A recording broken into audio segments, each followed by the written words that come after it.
I've often wondered what it feels like to float in the vast emptiness of space, tethered only by a thin lifeline to your spacecraft. The sheer audacity of it all. You know, spacewalks or extravehicular activities, EVAs as we call them in the biz, are more than just cool photo ops. They're the epitome of human courage and ingenuity. Fascinating, isn't it? But here's the kicker. These spacewalks have been absolutely crucial to our space exploration efforts. From repairing satellites to building the International Space Station, EVAs have allowed us to extend our reach far beyond the confines of our spacecraft. In the next few minutes, we're going to take a whirlwind tour through the awe-inspiring history of spacewalks. March 18, 1965, a date that should be etched in the annals of human achievement. On this day, Soviet cosmonaut Alexei Leonov became the first human to perform a spacewalk. Now imagine floating outside your spacecraft, your heart probably racing faster than a pulsar, taking that first historic step into the void. But here's the thing. It wasn't all smooth sailing. In fact, it was downright terrifying.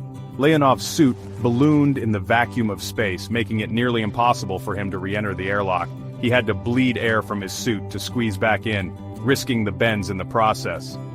Just a few months after Leonov's feat, on June 3, 1965, astronaut Ed White became the first American to perform a spacewalk.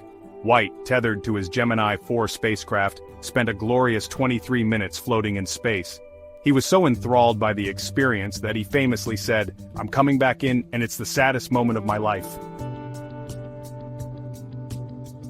Now let's fast forward a bit to 1966. Buzz Aldrin, floating outside the Gemini 12 spacecraft, extends his arm and snaps what might just be the coolest selfie in human history.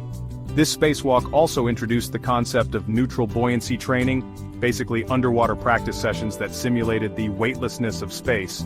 Fast forward to 1984, and we've got Bruce McCandless II literally untethering himself from the Space Shuttle Challenger. Can you imagine the gut-wrenching moment when he unclipped that safety line? McCandless floated free, propelled only by his Manned Maneuvering Unit, MMU, a nitrogen-powered jetpack. This wasn't just a spacewalk, it was more like a spaceflight. McCandless drifted 320 feet away from the shuttle, becoming a human satellite.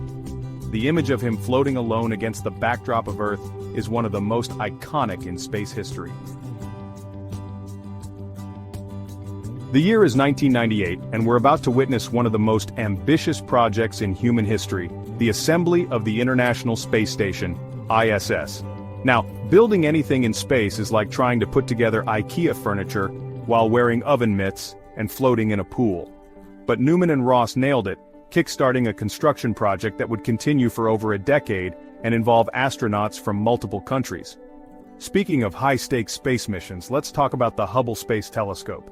In 1993, this incredible eye in the sky had a bit of a problem.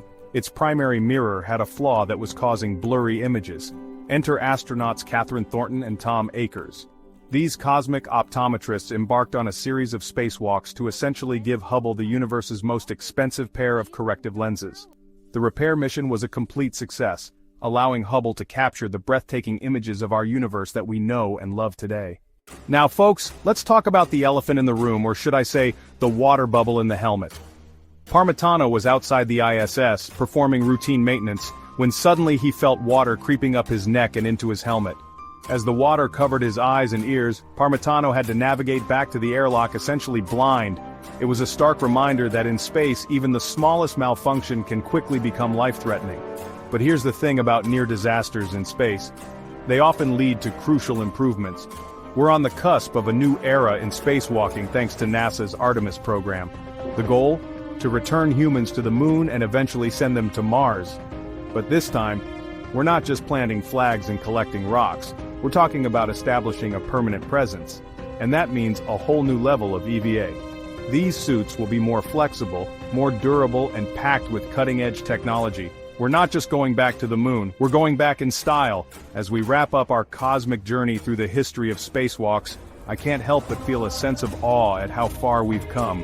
From Alexei Leonov's first tentative steps into the void to the ambitious plans of the Artemis program, the story of spacewalks is a testament to human courage, ingenuity, and our unquenchable thirst for exploration. As we look to the future, the prospects are truly exciting. The next generation of spacewalkers will build habitats on the moon, pave the way for human exploration of Mars, and perhaps even enable everyday people to experience the thrill of floating in space.